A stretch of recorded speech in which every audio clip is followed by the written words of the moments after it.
Voilà, on a à nouveau le bonheur et la joie de se retrouver, Monsieur Ababou et moi. Bon, il est vrai que nous avons encore ce cours-là et encore un autre cours avant, j'ose pas dire le mot. Bon, les vacances, c'est pas des vacances, c'est plutôt une petite période de repos qui va durer 3 semaines. On en reparlera bien sûr de camp à camp. Mais nous avons encore avec Monsieur Ababou ce cours et encore un autre cours, pas la semaine prochaine, mais la semaine d'après. Et Bezrat Hashem, au mois de Elul, on va commencer une nouvelle série de cours qui durera très très très longtemps sur le Zohar HaGeoula, sur le Zohar de la délivrance.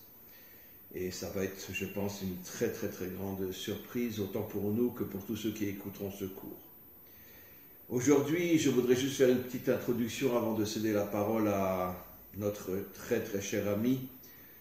Comme je l'ai souvent expliqué dans de nombreux cours, et je suis bien sûr pas le seul à le dire, on vit dans un monde où aujourd'hui, on est de plus en plus conscient que tout ce qu'on voit n'est que l'extériorité de l'extériorité de l'extériorité, ça veut dire en vérité une vitrine qui n'a aucun sens.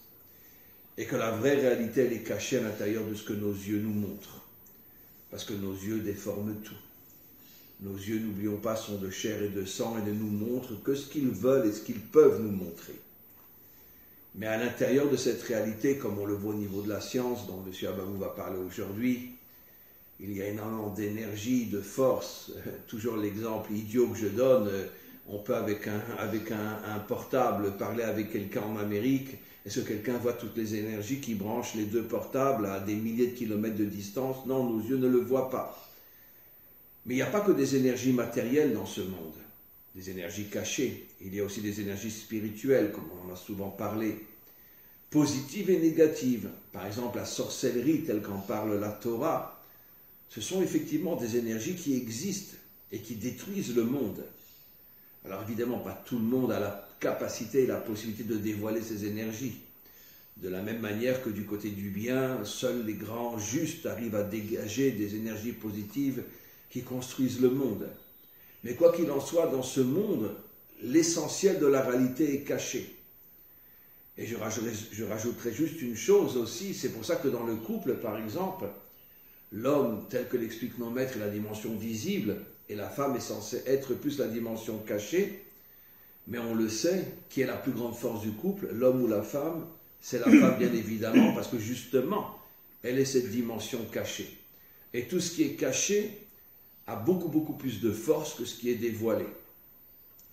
Et donc on doit s'habituer, je termine, aujourd'hui plus que jamais, surtout qu'au moment de la délivrance, on va avoir une telle découverte qu'on n'arrivera même plus à regarder un mur, on n'arrivera plus à regarder une voiture, tellement on aura le sentiment qu'on voit du mensonge et que toute la vraie réalité est derrière ce que nos yeux nous montrent. Et d'ailleurs, c'est ce qu'on dit d'ailleurs 2 fois par jour dans la prière. Arrêtez de suivre vos yeux, car vos yeux vous trompent. Dans le schéma Israël. Dans le schéma Israël, dans la prière la plus importante d'Israël depuis des millénaires. Et donc, voilà, je vais céder la parole à notre très très cher ami pour rentrer plus profondément dans ces détails de ce qu'est la véritable réalité. À vous la parole, cher ami. Bien, Rav, bonjour. Je suis toujours très très heureux de vous rencontrer. Permettez-moi, avant de rentrer dans ce sujet-là, de parler d'un de mes maîtres, qui s'appelle M. David Saada. Baruch Hashem, que Dieu le protège, que Dieu lui donne une longue vie. C'était l'ancien président du FSJU, Fonds social juif unifié. En France. En France, à Paris. Et depuis les années 2000-2005, il s'est mis à écrire, et notamment un certain nombre de livres qui font aujourd'hui, qui ont pignon sur rue aujourd'hui, comme par exemple Le Point intérieur ou La Trace du Sinaï. Alors le Point intérieur, c'est un livre qui va expliquer à travers la Kabbale, à travers les textes sacrés, y compris le Ramchal et tous les grands tzadikim, la paracha Shavua de la semaine.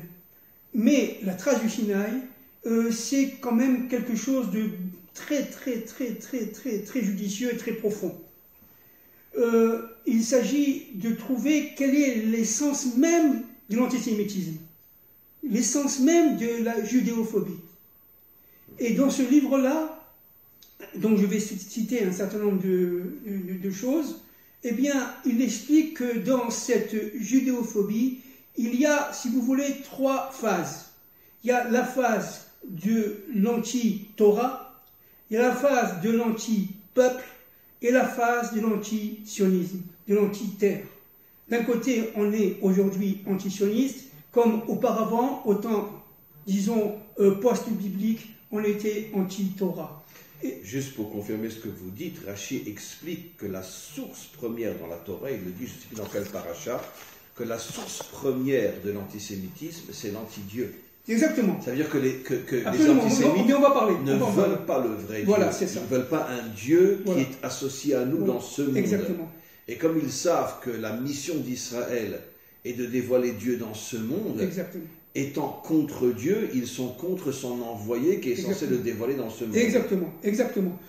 Évidemment, je montre le livre, je me permets de montrer le livre, d'accord, la trace du Sinaï, hein, ok. Et donc, dans ce livre-là, monsieur David Saada dit une chose grave que vous venez de dire d'ailleurs. Ce qui se passe, c'est qu'en fin de compte, il y a eu la faute d'Adam Arishon, il y a eu la faute du premier homme, et à partir de la fin, bon, on va pas y revenir, mais ce qui est très important de comprendre, c'est que dans cette faute, il y a eu, si vous voulez, un refoulement du désir, d'accord, vous voyez, d'être, du désir d'accomplir. C'est ce que la Torah dit, tu voilà. manges de cet arbre, tu meurs. Voilà, exactement. Ça veut dire que tu vas aspirer à la mort, exactement. Même sur le plan idéologique. Exactement. La séparation entre l'âme et le corps, exactement. La séparation entre le monde d'en haut et le monde d'en bas. Exactement. Et tu n'aspires plus à la vie, c'est qui ça. est l'union entre le monde d'en haut et le monde d'en bas. C'est ça. Donc il y a eu, si vous voulez, ce refoulement. Ce refoulement que les nations ont en elles, elles en souffrent beaucoup. Israël aussi, d'une manière inconsciente. Mais le travail d'Israël, la fonction d'Israël, c'est de réveiller ce désir premier, ce qu'on appelle le désir premier. Et ce réveil du désir premier, dit M. David Saada, n'est-ce pas, a été déjà compris par Freud. Freud, dans son livre Moïse et le monothéisme, bon, c'est un livre qui est complètement dépassé, les thèses sont presque saugrenues, mais ce que dit Freud par rapport à ça, c'est très juste. C'est le conflit oedipéen. C'est le combat contre le père. C'est le combat contre le père.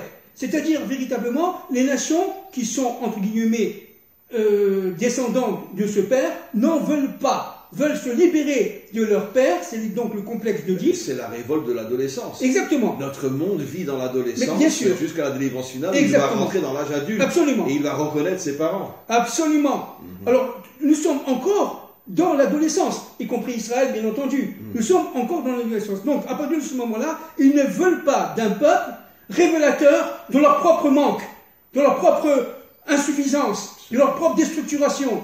Donc, ça les rend quelque part complètement fous. Parce que, tout simplement, à chaque fois que ce peuple existe, il y a tout simplement en eux la capacité de comprendre leurs fautes. Ils n'en veulent pas. Donc on remet en cause toute leur inconscience. Bien que les Juifs et leur vécu authentiques sont minoritaires dans chaque génération, et Dieu sait qu'on le sait, il suffit d'étudier le Nar, la Bible, pour voir que dans chaque génération, il n'y avait que quelques centaines de justes parmi tout le peuple d'Israël. Aujourd'hui, il y en a encore moins que ça. Mais malgré tout, en vérité, on pourrait dire les vrais messagers d'Hachem, et ce qui dérange les antisémites, et pour ça ils s'attaquent à tout Israël, parce qu'ils ne savent pas repérer qui sont les vrais et qui ne sont pas les vrais. Exactement. C'est parce que dans chaque génération, comme le Baal Shem Tov, comme Rabbi Nachman de Breslev, comme le Rabbi Lubavitch ou d'autres, il y a toujours eu des messagers du Dieu authentique qui dérangent l'humanité tout entière. Absolument. Absolument. Alors regardez, une première citation à la page 110 de ce livre, La trace du Sinaï. Regardez. L'histoire est un processus de libération spirituelle. Un processus dans lequel l'engagement actif de l'homme est requis. Actif. Actif, bien sûr. Le côté féminin est requis. Cet engagement est une réparation de l'échec du désir premier. C'est exactement ça. Nous sommes venus dans ce monde pour réparer l'échec du désir premier. Nous étions au temps d'Adam et expliquez un peu mieux quel était ce désir. L'union entre l'âme et le corps. Mais bien sûr, le désir de la mort. Mais évidemment, que dit le Harizal? Que dit le Harizal? Betsal mot, c'est Betsalem Vav. Le ribour. C'est le ribour. C'est le Vav à ribour. D'accord? C'est-à-dire qu'il a séparé le Vav de Betsalmo. Et à partir de ce moment-là, c'est Betsalem Vav. C'est d'ailleurs la raison pour laquelle Rashi explique que Yaakov Avinu, c'est une métaphore, a volé le Vav de Eliyahu. Exact. Et il lui a dit, je ne te le redonnerai que quand tu amèneras la délivrance. Oui, exactement. Le Vav est le symbole de la délivrance. Absolument. Puisque en hébreu, le Vav fait allusion à l'unité des contraires. Ben oui, mais ce sont les 6 jours de la création. Ce sont les 6 jours de la création. C'est le rapport entre le ciel et la terre. Vav. Mais bien sûr, c'est le ciel et la terre. La valeur numérique du Vav, c'est le 6. Les 6 jours de la création où se dévoile l'unité du monde. Jusqu'à la faute de Adam. Jusqu'à la faute de Adam, qui s'est passée évidemment à la veille du Shabbat. Bien sûr. Juste à la veille du Shabbat. Alors, on reparlera tout à l'heure de l'âne de Balaam. Alors, deuxième citation pour finir, elle est un peu longue, mais elle est très intéressante. À la page 168 de la trace du Sinaï de M. David Saada. La répulsion d'Israël est produite au sein même de l'inconscient collectif des nations par les forces négatives qui tentent de préserver l'asservissement qu'elles font subir aux étincelles de sainteté. Même dans leur propre peuple. Absolument, absolument. Mais c'est ce qu'on veut aujourd'hui avec la mondialisation. Ils veulent en aucun cas que les peuples se réveillent. Ils veulent nous rendre des moutons, ils veulent nous rendre des esclaves. Excusez-moi, je continue. La source profonde de la judéophobie est cette opposition des forces négatives à la libération du désir premier. Qu'est-ce que ça veut dire le désir premier en un mot? C'est-à-dire, enfin, dans le désir de servir Hachem, le désir de concrétiser sa volonté, de connecter, oui, servir Hachem, qu'est-ce que ça veut dire? Ça veut dire de le connecter, de le révéler dans ce monde, de le révéler dans ce monde, dans le monde de la matière. Alors, à la libération du désir premier, le don de la Torah attire les étincelles de sainteté, mais en même temps suscite l'opposition acharnée des forces négatives à cette libération. On a reçu ça au mont Sinaï. Sinaï, tout le monde sait ça, ça veut dire aussi Sina qui veut dire haine. La haine. À partir du moment où on a reçu la Torah, les dirigeants des nations ont poussé les nations à nous haïr. Exactement. Car le mot Sinaï veut dire aussi la haine. Exactement. On reçoit le bien d'un côté et l'explosion de la haine. Exactement. C'est par la rencontre des inconscients collectifs d'Israël et des nations que sont produits aussi bien le désir de délivrance des étincelles de sainteté que la réaction des forces négatives pour préserver leur emprise sur elles. Ça, c'est très important. C'est-à-dire qu'en fin de compte, par l'antisémitisme, par la haine, par la déstructuration, j'allais dire aujourd'hui, par le fait que les élites puissent dominer le monde, eh bien, ça va réveiller les forces du bien qui sont dans l'humanité. Ça va réveiller des gens qui, aujourd'hui, normalement étaient endormis de siècle en siècle, de millénaire en millénaire. À la fin des temps de l'histoire, ils vont être complètement réveillés par cette étincelle de lumière qui est en eux, n'est-ce pas? Ces mondes supérieurs qui sont en eux. Qui a besoin d'être écrasés pour se réveiller. Exactement, comme on l'a dit la semaine dernière, qui a besoin d'être écrasée, soumise, pour se réveiller. Et c'est exactement, c'est-à-dire qu'en fin de compte, grâce aux antisémites, il y aura le Mashiach ben David. Si on est là, c'est que grâce à eux. Voilà. Moi, je dis toujours, excusez-moi, bravo les antisémites. Sans vous, ça fait longtemps qu'on aurait disparu. Exactement. Merci, continuez à nous haïr. Car comme ça, grâce à vous, on traverse l'histoire. C'est ça, parce que plus ils nous haïssent, et plus on se réveille. En 45, on sort d'Auschwitz. En 43, on renaît sur notre terre. Vous comprenez, Rab, dont le cèdre dont on a parlé la semaine dernière avec Elisha, c'est exactement ça. Bien sûr. C'est-à-dire, en fin de compte, l'antisémitisme, qu'est-ce qu'il fait? Il met du sel dans le sel, mais il va tout simplement résolver le mal du monde. Il va faire guérir le monde. Bien sûr.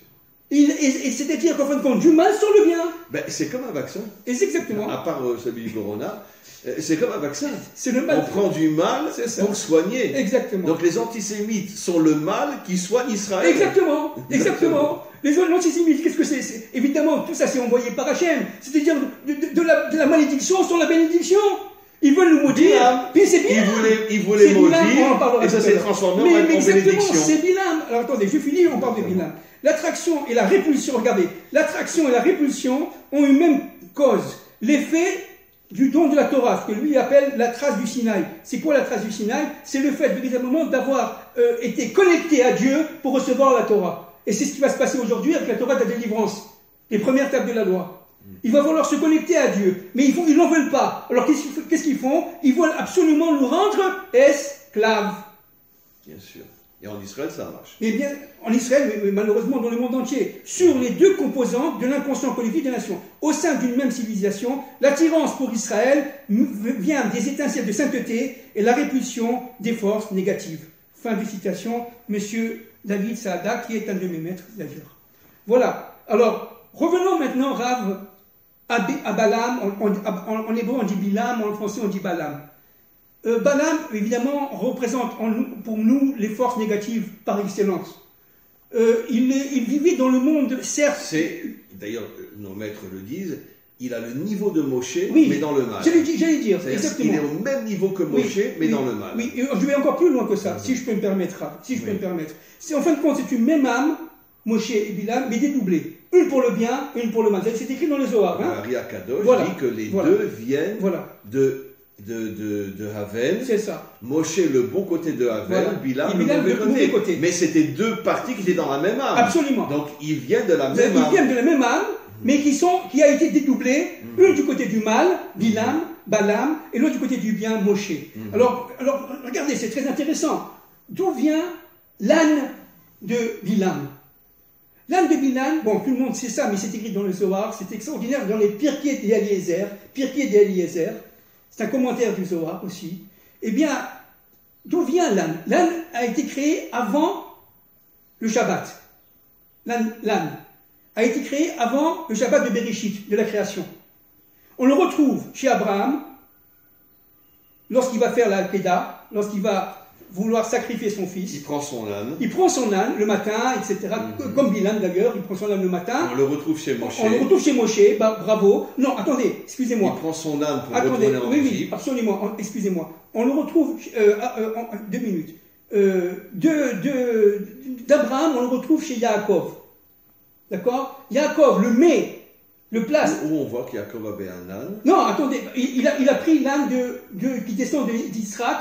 L'âne était chez Isaac et Isaac est arrivé chez Yaakov. Yaakov le prend, il le met chez Lavan. Il le met chez Lavan. Et de Lavan, on le retrouve chez Bilam. D'accord? On le retrouve d'abord chez Moshe, etc. et chez Bilam. Vous comprenez? C'est-à-dire qu'en fin de compte, c'est quoi l'âne? L'âne, c'est la matière. Bien sûr. En hébreu, Chamor, Chomer, c'est la matière. Qu'est-ce que ça veut dire? Ça veut dire que autant que Bilam est issu de la matière, la plus crasseuse, puisqu'il aimait l'argent, il aimait la sexualité, l'homosexualité, il allait avec son ânesse. Mais surtout, n'est-ce pas, et comme Moshe, il venait de ce monde-ci, mais Bilam utilisait les forces pour pouvoir véritablement, j'allais dire, maudire Israël. Ben, c'est la différence entre Moshe qui chevauche son âne et Bilam qui couche avec son âne. C'est ça. Ça veut dire que Bilam est au niveau de la matière, voilà. Et Moshe est au-dessus de la matière. Exactement. Attention, au-dessus, pas détaché de la matière, mais il se sert de la matière pour avancer. Bien sûr. Moshe, c'est un combattant de ce monde-ci. Il vivait complètement dans ce monde-ci. Mais il était dans ce monde-ci, c'était un parfait vague. Mais il était connecté complètement à l'au-delà, à l'absolu, à Kadosh Baruch Hu. Il recevait les autres, il les accomplissait. Mais tout le problème, c'est que les Bnei Israël, lui, eux, n'étaient pas arrivés au temps de Moshe, au niveau de Moshe. Donc ils ne comprenaient pas Moshe. Moshe est resté, par exemple, 19 ans à Kadesh Barnea. Et après, ils sortent, donc ils se sont installés avec leurs poules et leurs coqs et tout ce que vous voulez, leur famille, leurs bébés. Et après, ils sortaient, ils sont partis dans un autre endroit. Et après ça, ils sont restés une demi-journée. Après, il faut partir, mais les gens devenaient fous. Ça correspondait à rien du tout, cette histoire. Alors, on reste 19 ans dans un endroit, on s'établit, j'allais dire on s'assimile, on s'établit à Kadesh Barnea, il y avait des sources, il y avait des choses comme ça. C'était très bien. On rentre dans un endroit horrible, aride, en plein désert, et on reste une demi-journée. C'est toute l'histoire de l'exil d'Israël. Voilà, exactement. Le bon côté, le mauvais côté. Exactement. Et on reste dans une zone aride pendant une demi-journée. Et après ça, mais alors attendez, les gens ils sont devenus fous. Ils ont dit maintenant on comprend pas ce que tu fais. Mais Moshe tout simplement. Il était tout simplement le réflecteur de la volonté de Dieu. C'est tout. C'était un instrument de la parole. C'est tout. Mais ça, ils n'ont pas compris. Parce qu'eux, ils étaient encore en Égypte. Ça veut dire quoi en Égypte? Ils étaient encore dans les mondes d'Elohim. L'exil n'était pas sorti d'eux. Eux étaient sortis de l'exil, mais l'exil n'était pas sorti d'eux. Alors, Balaam, lui, il était dans le monde d'Elohim, il connaissait le Dieu Elohim, mais le Dieu caché, il ne le connaissait pas. Parce qu'il connaît le Dieu de l'obscurité, si vous voulez, de la nuit. C'est de la nuit que je lui parlais. D'accord? C'est écrit explicitement dans la Torah. Dans la nuit. Donc, il connaît le Dieu de l'obscurité, c'est-à-dire le Dieu de toutes les sciences physiques et ésotériques qui étaient dans ce monde. D'ailleurs, le mot Elohim en hébreu, pour valeur numérique, la nature. La nature, 84. Absolument. D'accord? 84, la nature, Ateva. Ateva, pour dire que le Dieu Elohim se cache dans la nature. Exactement. Et donc Bilam pensait tout simplement communiquer avec le Dieu réel, le Dieu d'Israël. En fin de compte, il ne connaissait pas le Dieu qui était caché derrière ça. Bien sûr. Il ne connaissait pas. Et alors, qu'est-ce que c'est que cette histoire-là? Vous savez que Bilam voulait maudire. En voulant maudire, il cherchait dans l'espace-temps, il connaissait le temps. Il cherchait dans le peuple juif un défaut exact. Pour pouvoir maudire. Oui, mais attendez, encore plus que ça. Ah, vous avez tout à fait raison, mais il est encore plus fort que ça. Il se connaissait, disent les Khamim, disent les maîtres des secrets, il connaissait le temps, le moment où Dieu était en colère. Bon, une fois par jour, disent les Khamim, Dieu est en colère. Qu'est-ce que ça veut dire? Ça veut dire une fois par jour, il est dans le djinn. Mais à partir de ce moment-là, il rentre dans ce djinn, mais à ce moment-là... Pour le retourner contre Israël. Attendez, j'ai pas fini. Excusez-moi. Pour le retourner dans Israël, mais ce djinn-là, il faut, pour qu'il fonctionne, il faut qu'il soit dans un espace déterminé. C'est-à-dire qu'il avait qu'un œil, l'œil droit était borgne, il voyait que l'œil gauche, c'est-à-dire le cerveau gauche. D'accord? Et le côté gauche, dans la Torah, fait allusion à toute la rigueur et la méchanceté. Bien entendu. D'accord? Les gauchistes. Non, donc, ils se montrent comme très gentils. Oui, c'est ça. Alors, donc, il cherchait l'angle d'attaque. Pourquoi? Parce que en trouvant notre d'attaque et en interférant, en reliant le temps et l'espace, il formait une force, vous voyez, par sa pensée, il reliait la force du cœur et les forces de la pensée, mais pour le mal, non pas pour le bien. Moshe faisait pour le bien, mais lui il faisait pour le mal. Mais ça s'est jamais fait. Pourquoi? Parce que Dieu n'a jamais été, pendant le temps où il cherchait tout simplement à maudire Israël, n'a jamais été en colère. Donc il ne pouvait pas trouver l'espace. Alors qu'est-ce qui se passe? Alors regardez. C'est d'ailleurs un verset dans les prophètes qui dit: Dieu a dit Israël, souvenez-vous de ma bonté, j'ai refusé de me mettre en colère pour que les malédictions de Bilam ne tombent pas sur vous. Exactement. C'est dans une Haftarah. Absolument. Alors, bien sûr. Et regardez, quelque chose d'extraordinaire. Aujourd'hui, on parle du monde des sciences. Par exemple, la physique quantique. Aujourd'hui, on est dans un monde physique. On est d'accord? Matériel, physique. Il y a des lois. Si je prends ce livre, je le lâche, il tombe. D'accord? Bien. Mais en physique quantique, ça veut dire, c'est quoi la physique quantique? C'est l'ensemble des sciences qui correspond aux minuscules, aux protons, et à l'infiniment petit. Mais dans l'infiniment petit, les lois de la nature ne sont plus de mise. C'est-à-dire qu'un proton, il peut à la fois faire au même moment 2000 km et 1000 km. Chose qui, pour nous, est en dehors de l'entendement. Au même moment, il est capable de traverser... Ce qui prouve que le monde caché à l'intérieur de la nature ne fonctionne pas d'après la nature. Absolument. Ce qui veut dire, c'est ce que nos maîtres appellent le oraganou. Exactement. La lumière cachée. C'est exactement ça. Ça veut dire qu'il y a plein de forces spirituelles dans le monde de la nature qui ne fonctionnent pas selon les règles de la nature. C'est ça. Alors, ce qui est très intéressant... Et on le voit même au niveau de la science. Ben oui, alors au niveau de la science, je parle cette fois-ci au niveau vraiment scientifique. Bon, je ne suis pas un grand connaisseur, mais j'ai quand même pas mal étudié les sciences quantiques. Depuis Einstein jusqu'à aujourd'hui, n'est-ce pas? On n'arrête pas de chercher. Que disait par exemple Einstein? Il disait, mais vous ne voyez pas qu'il y a Dieu derrière tout ça? Ça, c'était Einstein.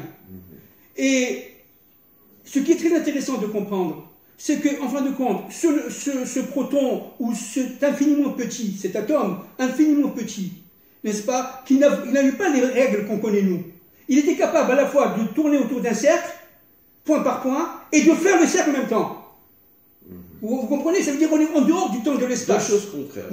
Exactement. Deux choses contraires. Ce qui correspond dans les sphirotes à la sphère de Tiferet, Oui, exactement. qui est l'union des contraires. C'est exactement ça. Absolument. C'est exactement ça. Et la force de Yaakov, ça a Et été toute la de réunir. délivrance dépend De de ça. la capacité de dévoiler Voilà. justement l'intériorité de la nature Voilà. qui correspond à la sphère de C'est Tiferet. exactement ça. L'union des Et contraires. le nom des contraires. Alors évidemment, ça s'appelle le champ quantique. Alors nous sommes tous, si vous voulez, des formes, de la matière, mais en fait, au temps du Mashiach ben David, on comprendra exactement que nous sommes tout simplement, comme un mot de la Torah, des forces cristallisées en matière. C'est-à-dire des énergies cristallisées qui prennent la forme d'une matière. Au niveau de notre extériorité. Oui. Mais quand on va arriver à pénétrer notre mais on va intériorité, voir. Bien sûr. on va être au-dessus de la nature. Bien sûr, on va être complètement. Pourquoi? Parce qu'on va intégrer les autres mondes.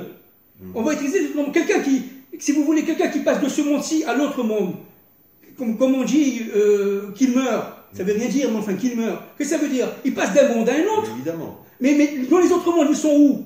Et c'est ça la force. C'est qu'ils sont dans notre monde. Mais seulement dans notre monde, on ne le voit pas. Pourquoi? Parce qu'on n'a que des yeux. De chair. De chair. Alors vous avez le champ. Oui. Alors qu'est-ce que c'est qu'un champ quantique? C'est d'une manière extrêmement synthétique. C'est en fin de compte un ensemble d'énergie, de forces, qui se relient les unes par rapport aux autres, regardez, comme les champs neuronales, les neurones, et qui, à partir de ce moment-là, forment une force incommensurable. Alors pour le bien ou pour le mal. Pour le bien ou pour le mal.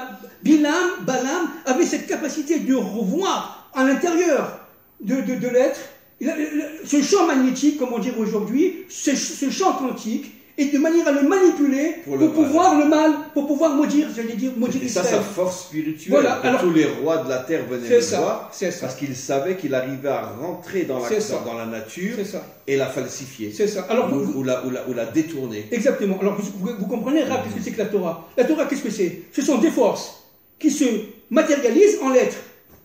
Vous comprenez? Qu'est-ce que c'est une lettre? C'est le corps, comme nous le corps, vous voyez? C'est une corps. C'est pour ça que lorsque on prie sans être concentré, on n'a rien fait. Pourquoi? Parce que l'esprit est formé, la pensée est formée absolument de cette capacité créatrice. De créer quoi? De créer tout simplement cette énergie, cette force, qui est en elle.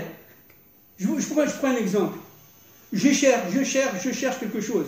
Une loi. Je suis un grand chimiste, un grand chercheur médical, un grand chercheur économiste. Je cherche une loi. J'arrive pas. Puis un jour, j'ai compris. C'est ce que les philosophes appellent l'illumination subite. J'ai compris. Mais qu'est-ce que ça veut dire, j'ai compris? Ça veut dire qu'en fin de compte, nous on sait, c'est une force qui vient des autres mondes et qui vous amène la réponse. Absolument. À partir du moment où vous avez fait, évidemment, les premiers pas. Ça veut dire l'action. Par votre côté féminin, vous allez agir. Et par votre côté masculin, vous allez recevoir cette force qu'on appelle un ange qui va vous porter. J'ai compris, c'est C'est ça. d'ailleurs pour ça que les secrets de la Torah s'appellent Kabbalah, Voilà. qui signifie je reçois. Voilà. Et en réalité, c'est vrai dans tous les domaines. Absolument. Bon, le savant orgueilleux va dire j'ai découvert. T'as rien découvert du tout. Exactement. Tu t'es préparé à être le réceptacle de quelque chose qui vient complètement au-dessus de toi. Exactement. Et Absolument. après, tu te l'appropries. Absolument. Voilà. C'est exactement ça. Et c'est-à-dire, cette révolution industrielle, cette révolution, y compris pour la révolution française et tout ça, qu'est-ce que c'est? C'est en fin de compte un réceptacle qui fait que, véritablement, le temps est arrivé pour dévoiler un certain nombre de choses, au niveau politique, au niveau social, dans le bien comme dans le mal. Tout vient d'en haut. Tout vient d'en haut. Dans le bien comme dans le mal. Encore une fois, vous vous rappelez, je vous avais dit ici, vous avez les forces d'en haut, dans ce dessin, de l'Epardès, et les forces d'en bas. Mais ces deux forces sont relativement équilibrées l'une l'autre. C'est-à-dire, il faut savoir si on rentre dans le bête ou on rentre dans le Aleph. Mais il est où le Aleph? Il est derrière le bête. Vous avez compris? Il est caché derrière le D'ailleurs, bête. la Torah ne commence pas avec la première lettre, mais la deuxième. Voilà. Ça va être comme pour dire que c'est à nous de retrouver La dualité, dimension voilà. cachée. Par la dualité, de trouver l'unité. D'ailleurs, c'est intéressant parce que la forme d'un Aleph, Bien c'est sûr. un Yud d'en haut, le monde J'allais en d'en haut, parler de ça maintenant. un Voilà. Yud d'en bas, Voilà. et le Vav qui Voilà. réunit les deux Voilà, mondes. c'est ça. Qu'est-ce que vous voulez faire? Que voulait faire Bilam? Attirer les filles de Moab pour que les hommes d'Israël puissent aller avec elles. Qu'est-ce que ça veut dire? Excusez-moi, je demande pardon à tout le monde parce que je suis quelqu'un qui essaie d'être très pudique. Mais excusez-moi, c'est quoi un spermatozoïde? C'est un Yud. C'est la forme d'un Yud. Donc, mais c'est le sens de la vie. C'est la source de vie, le spermatozoïde. Donc, qu'est-ce qu'il a fait? Il a voulu prendre la source de vie et la mettre dans le mal, dans la prostitution. Absolument. C'est-à-dire qu'en fin de compte, ce Aleph, là, qui était quelque part le Yud d'en haut, très très élevé, inaccessible, grâce au Vav, il est relié au Yud d'en bas, plus ou moins accessible dans le monde d'Elohim. Lui, il a voulu l'utiliser parce qu'il avait accès à ce Yud d'en bas. Tout dans une poubelle. Exactement. Et prendre ce Yud et le jeter dans la poubelle. C'est exactement ce qu'il voulait faire. Et à partir de ce moment-là, de ça sort Hitler et se sort tous les dictateurs de l'histoire. D'ailleurs, vous savez que Vous êtes d'accord, Rav? Mais je vais confirmer ce que vous dites. Les maîtres des secrets, j'ai déjà fait plusieurs cours sur ce sujet-là, les maîtres des secrets disent que tous les grands criminels de l'histoire sont produits par les réunions, par les unions sexuelles impures. C'est ça. Qui dégagent des énergies. Exactement. Qui après se retrouvent dans des corps qui ont une apparence humaine, mais qui ne sont bien sûr pas des descendants de Adam, comme Hitler, comme etc. Et que Hitler a été produit par des millions de débauches qui ont dégagé des énergies qui se sont retrouvées dans son corps. Exactement. Et si vous voulez, s'il y a eu une Torah, et que c'est quoi la Torah? C'est l'ensemble des forces qui permettent, à travers des lettres, de dégager des énergies du bien, des énergies de la parole divine, pour le bien, pour le bonheur de l'homme. Alors, vous avez, après le veau d'or, vous avez compris que c'est le veau d'or, c'est la débauche. En fait, c'est la débauche. Dieu dit, mais attends, dans un monde de débauche, où tu veux, tout simplement, comme a fait Bilam, prendre le Yud et le jeter, n'est-ce pas? Eh bien, ça va pas. Ne crée pas le veau d'or. Crée le Mishkan, crée le tabernacle. Après la réparation. La réparation était le tabernacle. Donc, tout le problème, c'est pour ça que Bilam, c'est non seulement les forces de la parole déformée, la désinformation, si vous voulez. D'ailleurs, Rachid dit, ils ont dit la force d'Israël, c'est la parole de Moshe. C'est ça. Il faut qu'on amène quelqu'un qui va détruire la parole de Moshe en étant lui-même un être de parole, mais négatif. La désinformation, la propagande, le nazisme, que disait Goebbels, tout le monde connaît ça, n'est-ce pas? Une chose fausse, répète-la 10 fois, 50 fois, elle deviendra juste pour le monde, pour la majorité. Ça, les médias, c'est des spécialistes. Mais ce sont des spécialistes. Et d'où viennent, quelle est l'essence de les forces des médias aujourd'hui? Et depuis, on peut dire toujours, quelle est la force des médias? C'est Bilam. Bien sûr. C'est Bilam.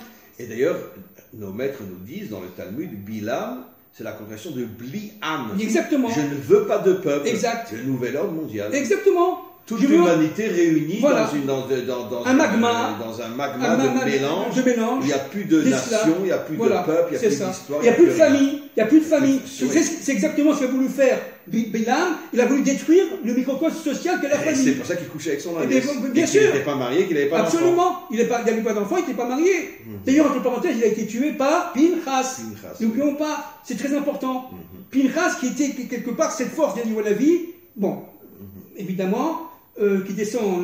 Il s'est réincarné dans Eliyahu Hanavi. Donc Pinchas, c'est le libérateur. Absolument. C'est lui qui vient préparer le terrain de la délivrance. Mais c'est lui qui va rentrer dans l'âme du Mashiach pour pouvoir sauver l'humanité. Absolument. En disant ça suffit. C'est le daï de l'histoire. C'est Eliyahu Hanavi qui va dire daï, arrêtons, ça suffit, on va à la catastrophe. Pinchas se réincarne dans le Mashiach. Mais bien sûr. Mais bien sûr. Le Kadosh le dit clairement. Oui, bien sûr. Il le dit clairement dans Parshat Pinchas. Bien sûr. Que Pinchas est le Mashiach. Bien sûr. Donc, ce qu'il faut comprendre, et ça c'est très très très important, c'est que l'antisémite, non seulement il va, si vous voulez, provoquer la délivrance, mais lui-même, il va s'autodétruire. Bien sûr. Il va s'autodétruire parce que tout simplement, plus il se bat contre Dieu, parce qu'évidemment, comme on l'a dit, c'est un combat contre Dieu, nous ne sommes que des intermédiaires, que des instruments, que des intercesseurs. Mais eux, leur but, c'est ils ne veulent pas de revenir, comme dit le Rav David Saada, au temps du désir. Premier. C'est Nimrod qui a fait la tour de Babel, comme pour dire à Hachem, nous on monte le plus haut possible, et toi tu restes tout en haut, et tu restes tranquille. Tu restes tranquille. Ok, donc on revient à la Révolution française, etc. Mais ce qui est extraordinaire, c'est de Balak descend, route, C'est fou. De Balak descend Ruth, ça veut dire de quelqu'un complètement... Et qui c'est Balak? On le sait. C'était le mauvais côté de Caïn. Le mauvais côté de Caïn. Et de lui descend la matrice de la royauté. Et j'ai même lu, dites-moi si c'est vrai, que Balak était le fils... L'arrière-petit-fils de... Le arrière-kadoshi, c'était l'arrière-petit-fils de Yitro. C'est ça, exactement. Un descendant direct de Yitro. Vous vous rendez compte? Mais c'est le seul de la famille qui a quitté la famille quand il a entendu que Yitro voulait convertir tout le monde à la Torah. Exactement. Et lui, il a refusé parce que c'était le mauvais côté de Caïn. C'est ça. Et il est parti. C'est ça. Et donc, non seulement c'était le mauvais côté de Caïn, mais en plus de ce Balak sort Ruth. C'est-à-dire la matrice de la femme de la délivrance. Mais là, il faut savoir aussi une chose importante. D'ailleurs, j'en ai parlé hier dans notre voyage sur les tombes des Tzadikim dans le Nord. Qu'en vérité, que les plus grands maîtres d'Israël sont tous des hommes qui reviennent de l'impureté la plus grande. Bien sûr, Rabbi Akiva, bien sûr. Descendant de 40 Sisra. 40 ans. Qu'est-ce qu'il dit, si je vois un rabbin, je le mords comme un âne. Vous vous rendez compte? Rabbi Meir, bien sûr. Onkelos, les maîtres de Hillel et Shammai, et combien d'autres? C'est un converti. Mais il descend de la famille de César. Mais bien sûr. Et Onkelos descend de la famille de Méron, si je ne me trompe pas de Méron, il s'appelait de Néron. Oui. Et où c'est Rabbi Meir, je ne sais plus. Mais en tous les cas, combien les plus grands maîtres d'Israël, c'était quoi en vérité? C'est des âmes capturées par l'impureté pour les empêcher de se dévoiler, parce qu'ils savaient, l'impureté savait que si ces âmes se dévoilent, elles amènent la délivrance. Exactement. Donc Ruth était en vérité kidnappée dans l'impureté de Balak. Mais de Ruth, quelle est la racine de Ruth? C'est une des filles de Lot. Oui, bien sûr. C'est une des filles de Lot. Elle descend de l'union entre la sœur aînée et son père. C'est-à-dire, en fin de compte, quelque chose qui est absolument incroyable. Mais pour l'époque, on est dans l'époque biblique, disons, c'est un peu compréhensible parce qu'elle pensait que dans le bien, dans sa forme, elle avait une bonne intention. Elle voulait pensait sauver l'humanité. Elle pensait que, comme le Baboul, que c'était, il n'y avait plus rien. Donc, de cette d'ailleurs, il y a une marque-loquette entre les Harabim. De ce monde-là, de la fille de Lot, sort évidemment Ruth. Oui, parce que sa pensée était constructrice. Et de là est sortie la matrice de la reconstruction du monde. C'est pour ça que dans le champ quantique, je reviens un peu à la physique d'aujourd'hui, dans le champ quantique, il faut être positif. Il faut positiver à tous les niveaux. Et surtout, ce qui est incroyable, c'est que l'ensemble des champs quantiques tendent vers l'unité. Vous savez, Rab, beaucoup de ces physiciens quantiques d'aujourd'hui sont arrivés à la conclusion qu'il y a un Dieu. Beaucoup sont devenus croyants. Mais de plus en plus de savants authentiques je parle des gens authentiques, reviennent vers Dieu. Je parle de ceux qui ne se prosternent pas devant l'ego, l'orgueil, etc. Mais ceux qui sont de vrais savants pour l'avancement du monde, de plus en plus, ils reviennent vers la source créatrice. Et vous savez qu'est-ce qu'ils disent? Ils disent, en fin de compte, notre combat, c'est pas contre l'autre, c'est contre nous-mêmes, contre notre ego. C'est ce qu'ils disent maintenant. Il faut se battre contre notre ego. Il faut se battre contre cette volonté de pouvoir, de domination, etc. Le mauvais côté d'Ésaü. Bien sûr. Parce que le bon côté d'Ésaü, c'est évidemment le roi David.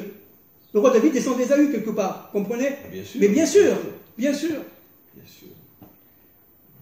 C'est évident. Donc, il y a, si vous voulez, dans ce monde-ci, l'ensemble des chants, que ce soit des chants sonores, que ce soit des chants ondulatoires, tout ça c'est ondulatoire, n'est-ce pas?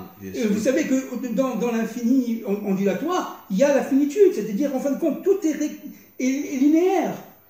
C'est fou. C'est-à-dire, en fin de compte, qu'est-ce que c'est que le chauffard, puisqu'on parle du son? Qu'est-ce que c'est que le chauffard? C'est ce son qui va réunir dans la concentration de la prière les forces de la tête, les forces de l'esprit, avec la bouche et le cœur, aux forces du cœur. Mais vous savez, justement, il y a, je ne sais plus si c'est dans le Zohar, dans le Ri Akadosh, qui pose la question, pourquoi Dieu a créé le monde avec la parole? Alors, quel est le message? Quel idiot qui croit que Dieu parle et qu'il a une bouche?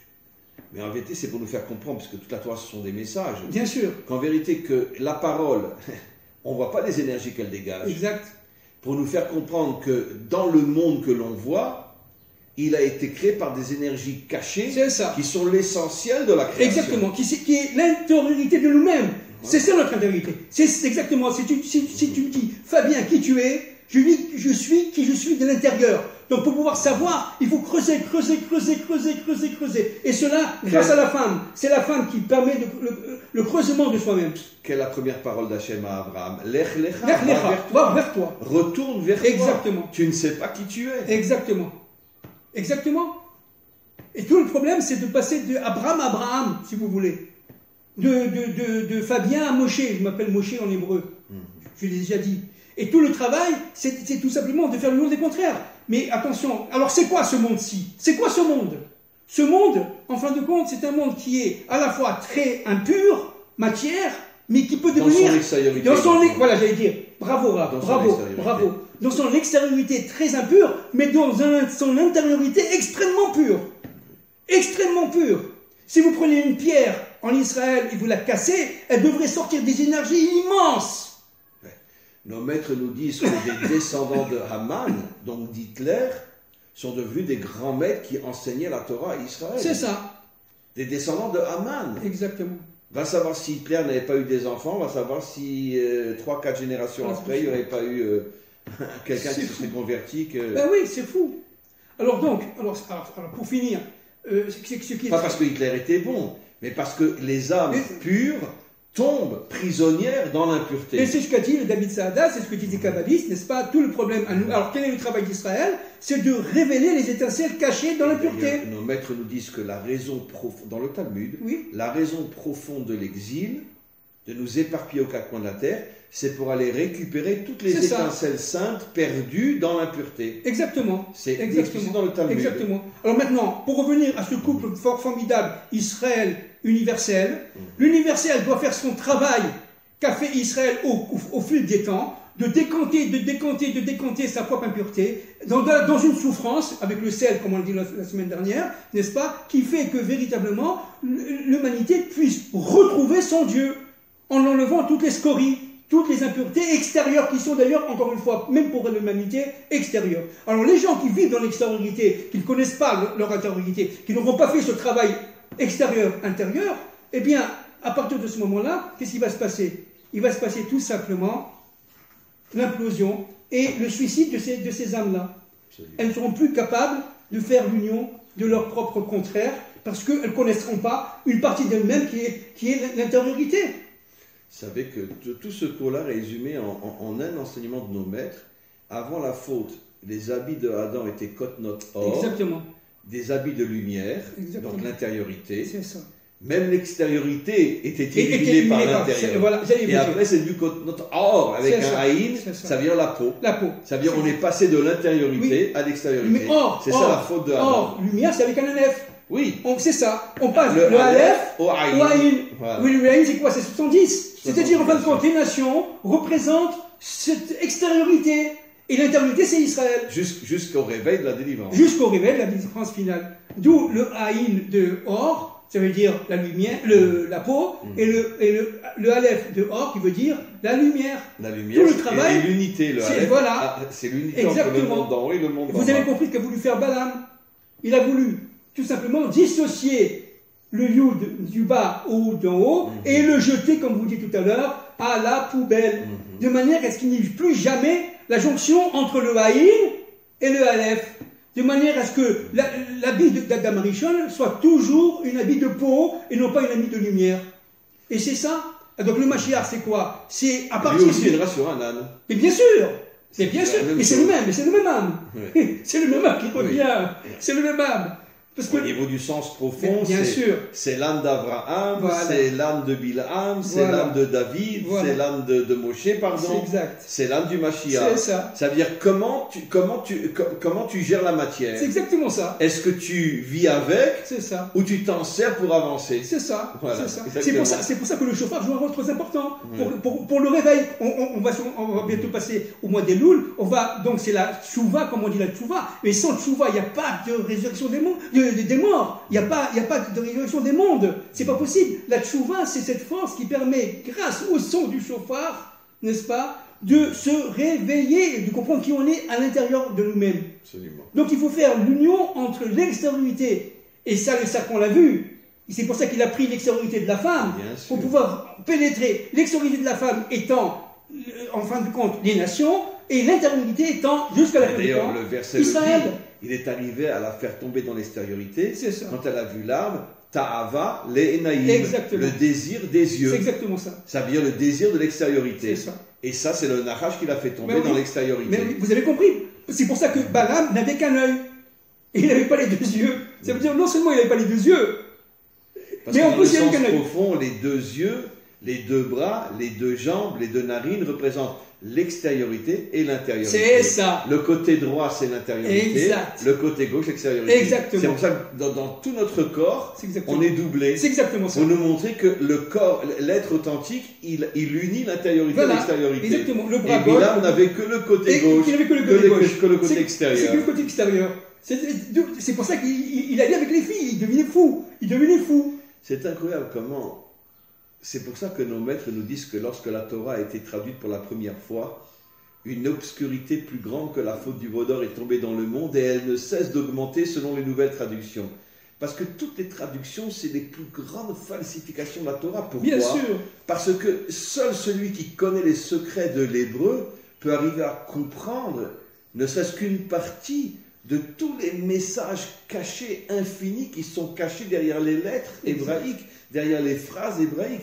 Mais quand je lis un verset en français, Exact. comment voulez-vous que je puisse recevoir le vrai message de la Torah ? Bien sûr. C'est impossible. Bien sûr. C'est On parle de Dieu, on ne parle pas d'Elohim, mais du Kivavke, on parle de Dieu, par exemple. Alors qu'en fin de compte, et à l'intérieur des attributs d'Elohim, vous avez toute une infinité d'attributs divins qui font que véritablement Dieu est partout. Non seulement il est partout, mais il les dirige tout. Et dans ce monde du libre arbitre, où tout le monde a la capacité de dire non ou de dire oui, et bien dans ce monde-là, il y a un plan caché qui fait qu'il y a une direction de l'histoire, il y a une direction de notre propre histoire individuelle comme collective, qui fait qu'en fin de compte, malgré, j'allais dire, entre guillemets, notre libre arbitre, il y a un sens profond de l'histoire, directeur, de manière à ce que tous ces chants quantiques, chants sonores, chants ondulatoires, tout ce que vous voulez, n'est-ce pas, vont dans un même sens, la connaissance du Dieu un mais de l'histoire. D'ailleurs, le Zohar dit que la source profonde et authentique du libre arbitre, c'est le choix entre c'est Dieu qui dirige le monde ou c'est moi qui dirige le monde. Exactement. C'est Voilà. ça le vrai libre Vous avez arbitre. touché le point le plus fondamental, Rab. Est-ce que c'est lui ou c'est c'est ça. moi? C'est exactement ça. ça. C'est la racine du libre arbitre. C'est exactement ça. Rab. Et du choix, C'est ça. toutes les conséquences positives Voilà. ou négatives. Et négatif. Exactement. Voilà. C'est l'arbre de la connaissance du bien et du mal. C'est ça, Là où exactement. nous sommes exactement libres, Exact. n'est-ce Puisque pas? le Zohar dit que l'arbre de la connaissance du bien et du mal, c'est la malchoute. Nahon. Est-ce que la malchoute est à lui Voilà, ou elle est voilà à moi? C'est exactement Le bien ça. et le mal. Exactement ça. Voilà. C'est exactement ça. Donc notre travail à nous, c'est de dire que la Malchoute, elle n'est pas à nous, elle est à lui. Voilà.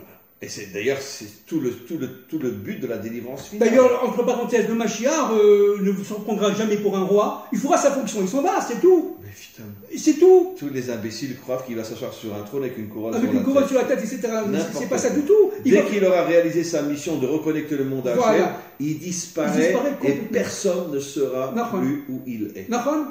Mais c'est comme Moshe, il est mort au Mont Nebo. Et personne ne sait où il est. Personne ne sait. Exactement, Et c'est bravo. comme Moshe. Parce que Exactement. qu'est-ce que c'est le Mashiach? C'est Moshe qui revient, qui va devenir Adam. Ah, d'ailleurs, nos maîtres, le Zohar dit que Moshe se trouve dans chaque génération, Exact. mais personne ne sait qui il est Exactement. et où il est. Exactement. C'est-à-dire que le vrai juste, c'est qui? C'est pas celui qui dit et moi et moi. Exact. Le vrai juste, c'est celui qui s'efface C'est ça. pour mettre en avance Hachem. C'est ça. Ça, c'est le juste C'est authentique. exactement ça. Donc c'est quelque chose Donc de le fabuleux. Mashiach, qu'on ne s'attende pas à ce qu'il s'assoie sur un trône avec une pizza, une couronne sur C'est la tête. certainement pas le Père Noël. Non, non, C'est certainement tout. C'est pas ça du tout. pas. Non, c'est l'anticulte de l'homme par excellence. C'est exactement ça. Voilà. Cher ami, on va conclure, parce que vraiment, c'était encore une fois de plus un cours d'une puissance inimaginable. Ma conclusion, je vous laisse après la vôtre, c'est de faire comprendre à tous ceux qui écouteront ce cours qu'il faut absolument sortir du monde de l'extériorité. Parce que la vie authentique, la vie vraie,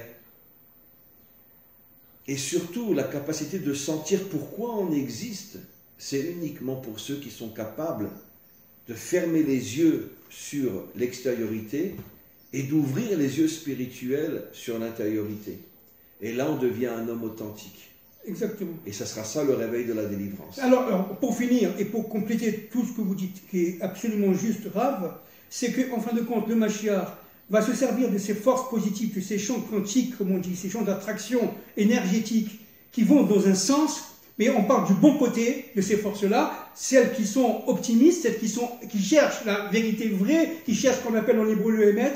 Il va les utiliser et ensemble, ils vont former un mouvement qui fait que véritablement toutes les forces du mal vont se décanter. D'ailleurs, et vont se déstructurer, ils vont disparaître. Emet, mais Eres Titzmar. Voilà. Ça conclut tout notre cours. Exact. La vérité sortira de la matière. C'est ça. Et elle ne viendra pas du ciel. Bien sûr. Ça veut dire que la vérité est cachée à l'intérieur de la matière. C'est ce que dit le verset explicitement. Exactement. La vérité sortira de la terre. Non seulement la vérité sortira de la terre, mais Dieu est à l'intérieur de la terre dans toutes ses dimensions. Mais caché, complètement caché.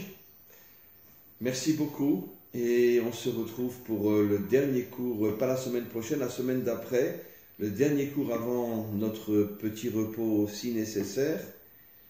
Et encore une fois, merci beaucoup pour cette intervention absolument sublime.